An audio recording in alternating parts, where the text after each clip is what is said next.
Because how many times, and I can tell you, I've seen it, how many times have you been working in the gym and you see a trainer come and they only last about 2-3 months, then they're gone again? Mm-hmm. It's because the rent is too mad and it's mad competitive. It's competitive.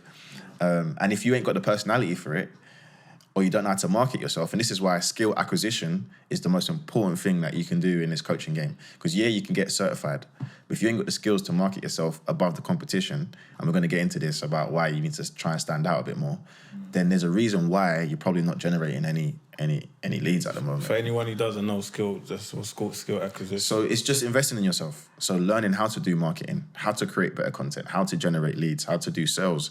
Like, this is skill acquisition, and these skills are going to transfer and last for the rest of your life. It's not just when you're generating your coaching business, because you might not coach forever. Yeah, you might coach for 5 or 10 years, and then you're like, you know what?